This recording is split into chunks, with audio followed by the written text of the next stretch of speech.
텅텅 빈 도시락과 곰팡이가 가득한 건물. 무슨 일들이 일어나고 있는 걸까?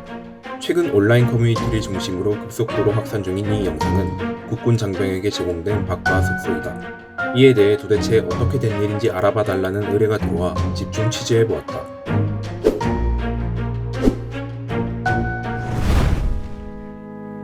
앞서 본 사진들은 군 내부 코로나 방역 실태라며 SNS에 올라온 사진들이다.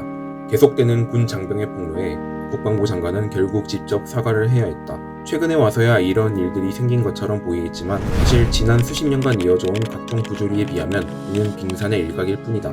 뿐만 아니라 장병들 중 76%는 이런 가혹행위를 겪고도 문제를 해결하기보다 참고 넘어간다고 응답했다. 그렇다면 왜 병사는 이런 2등 시민 처우를 받게 되는 걸까? 우리는 크게 역사적, 제도적, 사회적 이유 세 가지로 구분해 보았다. 먼저 역사적 배경을 살펴보기 위해 1940년대로 가보자. 일제강점기 직후 대한민국은 세계 채빈국이었고 따라서 군은 물질적 측면보다 이념과 정신력에 집중할 수밖에 없었다. 이후 6.25 전쟁을 겪으며 군대의 이런 성격은 더욱 강해졌다. 특히 박정희 대통령 집권 당시 군대 문화가 사회 전반적으로 확산되면서 군대 문화의 정당성이 부여되기 시작했다.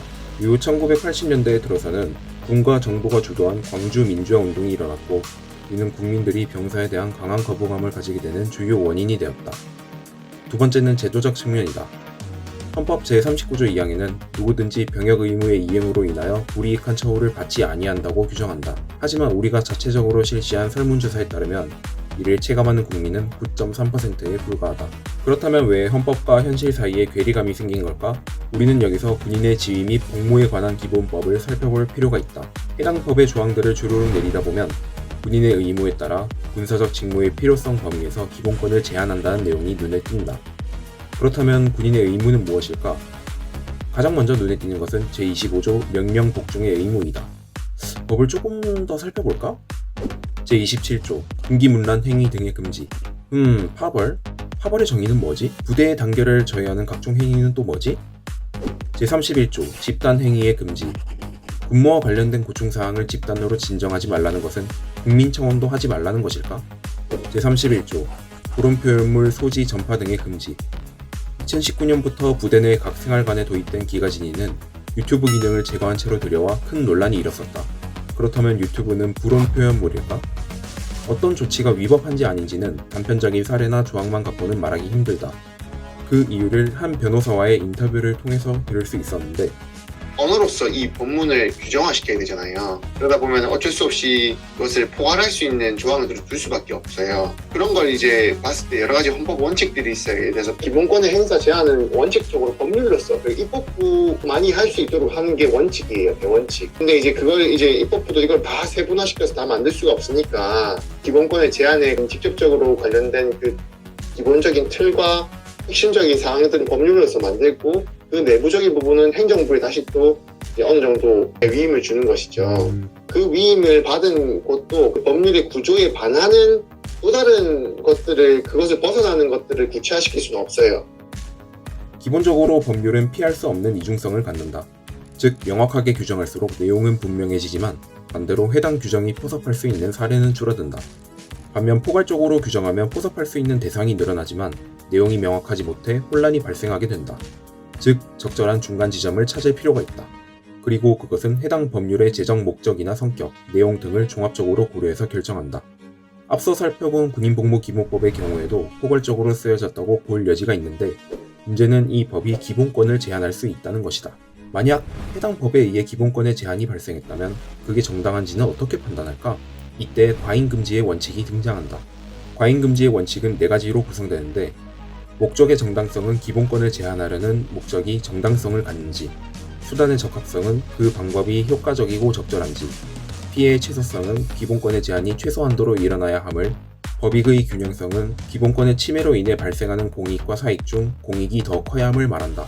병사들이 복무 중 겪는 징계나 부당한 대우와 같은 기본권 제한의 근거는 주로 육군규정 180, 징계 기준에 있는데 그것들은 모두 대회비로 취급되기 때문에 현역 군인이 이를 공론화하기란 쉽지 않다. 그렇다면 육군 규정은 만능인가? 내규가 그 자체로 법률과 같은 효과를 낼 수는 없어요. 내규는 법이 아니거든요. 이게 법률과 시행령이 아닌 이상, 정확한 그 법률의 위임을 받은 시행령이 아닌 이상 법원을 기속하지 못하기 때문에 법원은 그 내부 규율에 구속돼서 판단을 하지 않거든요. 육군 규정은 법의 하위 개념이기 때문에 그로 인해 부당한 대우를 겪는다 하더라도 법원에서는 군인복무기본법과 헌법 등을 토대로 판결을 내린다. 문제는 병사들 중 해당 법에 대해 숙지하고 있는 비율은 고작 12.3%로 군대 내 법에 대한 전반적인 인식 수준이 처참하다는 데서 온다.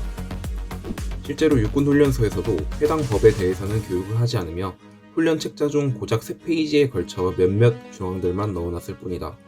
이에 더해 우리가 실시한 설문조사에서 군 복무 중 군인이 범죄를 저지른 경우 형법 더하기 군형법으로 이중처벌을 받는다는 말을 들은 경험에 있다라고 대답한 비율은 75%를 상회했는데 이는 병사들에게 겁을 줄 목적으로 틀린 사실을 말하는 간부가 많다는 것을 보여준다. 휴대폰 사용 제한 또한 법률에 대한 접근성을 떨어뜨렸다. 병사들의 휴대폰 사용 시간이 평일 기준 3시간인 것도 문제지만 병사에게 행해지는 주요 징계 방식들이 휴대폰 압수와 같은 형태다 보니 외부로부터 법률 자문을 받는데 물리적 장벽이 발생한다. 정리하자면 법률에 대한 지식과 교육의 부족, 그를 이용해 부당한 대우를 행하는 간부들, 외부의 도움을 요청하기 어려운 구조적 문제의 트리플 크라운은 병사들 대다수가 본인의 책임, 권리, 의무, 지시의 부당성을 판단할 수 없도록 만들었다. 또 다른 제도적 원인은 군사법제도에 있다. 판사는 사법부다. 대통령은 행정부다. 하지만 군 판사의 임명권은 행정부인 국방부 장관과 그 아래 참모총장급 지휘관에게 있다. 즉 행정부와 사법부가 한몸이다. 심지어 지휘관이 맡고 있는 관할관은 수사 여부, 재판의 성립, 그리고 형량까지 제멋대로 바꿀 수 있는 무소불위의 권력을 행사 가능하다. 이처럼 지휘관이 재판에 관여할 수 있는 구조는 국내 각종 사고의 진실을 은폐하는 큰 원인이 되었다. 마지막으로 사회적 이유에 대해 알아보자. 우리는 병사가 당하는 차별에 왜 관심을 갖지 않을까? 이에 대해 설문조사를 진행해보았다. 먼저 군필자의 경우 국방부의 병사차별 문제 해결 가능성에 대해 회의적이라는 의견이 63.4%로 다수였다. 반면 미필자들의 경우 본인과 무관하다고 느꼈거나 관심을 가질 만한 시간이 없다는 비율이 군필자에 비해 훨씬 컸다. 결론적으로 군필자들의 국방부에 대한 불신, 미필자들의 관심 부재가 합쳐져서 국회조차 군인의 차별에 대해 무관심할 수밖에 없는 사회를 만들었다. 또한 군발이, 군무새, 군캉스 등 병사에 대한 혐오 표현의 일상화가 병사의 이등심이나에 주는 영향은 상당하다. 이러한 혐오 표현들은 병사들이 받는 차별에 대해 둔감하게 느끼도록 만들기 때문이다. 마지막으로 병사에 대한 복지 부족이다. 국방부는 전체 예산의 고작 3분의 1만큼을 갖고 군수지원, 복지, 교육훈련, 시설 등에 쓰고 있다. 물론 장병들의 복지 상황을 개선하고 있다곤 하지만 현재 상황을 보자면 그 진위가 의심된다. 우리는 병사가 왜 이등시민 처우를 받게 되었는지에 대해 3가지 원인으로 나누어 알아보았다. 병사들은 사랑하는 가족과 시민들을 지키기 위해 기꺼이 젊음을 희생하며 국방의 의무에 응한다. 그러나 국방부는 조직적 특수성을 이유로 구성원들의 인권을 침해해왔고 병행의 장막 뒤에 숨어 각종 사건을 촉소 은폐하기에 바빴다. 하지만 최근에는 휴대전화를 갖게 된 이등시민 병사들이 SNS를 통해 그동안 참고 인내하던 문제들을 쏟아내고 있다. 이른바 군투가 시작된 것이다. 이제는 덮어놓고 모르쇠해왔던 문제들을 해결해야 할 시점이 도래했다. 이를 위해 우리는 어떤 노력을 할 수 있을까? 우선 군투에 대한 전 세대의 꾸준한 관심이 필요하다. 사회적 관심이 유지되어야 수많은 피해자들이 국방부의 보복을 두려워하지 않고 은폐된 범죄 사실을 만천하에 드러낼 수 있기 때문이다. 두 번째는 군인권센터와 같은 단체를 후원하는 것이다. 후원 금으로만 운영되고 정부와 완전히 독립된 운영이 가능하여 지속적으로 군인권에 대한 폭로를 이어오고 있는 단체이다. 개인이 할 수 있는 방법 중 가장 확실한 수단이 될 것이다. 정치인과 정부 차원의 노력도 필요하다. 문재인 정부는 국방개혁 2.0의 일환으로 군사법제도 개혁안을 국회에 제출했다.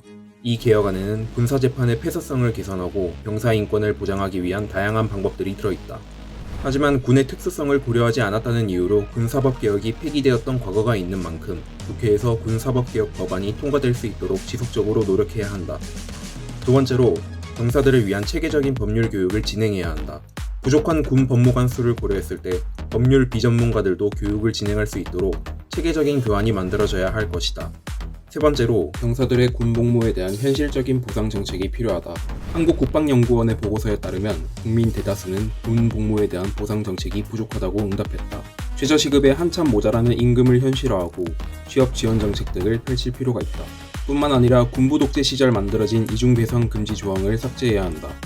군인이 국가로부터 손해를 입어도 이 조항으로 인해 배상받지 못하는 사례들이 발생하고 있기 때문이다. 마지막으로 간부에게 너무 크게 의존하는 형 고충 처리 시스템을 고쳐야 한다. 병사들은 지휘관 혹은 병영생활 상담관제 둘 중 하나를 통해 고충을 해결한다. 하지만 우리가 진행한 설문조사에서 지휘관을 통한 고충 처리 시스템에 대해 신뢰한다는 비율은 20%도 되지 않았다. 후자의 경우에도 병사의 통제권이 지휘관에게 있기 때문에 결국 상담관이 단독으로 문제를 해결하기엔 힘들다는 의견도 있었다. 우리는 지금 누군가의 소중한 아들, 친구, 연인인 병사가 경계에 놓여있는 2등 시민으로 남을지, 진정 제복을 입은 시민으로서 우리와 공존할지 중요한 기로에 서 있다. 이제는 이들이 차별이 없는 곳에서 국방의 의무를 다할 수 있도록 힘을 실어주자.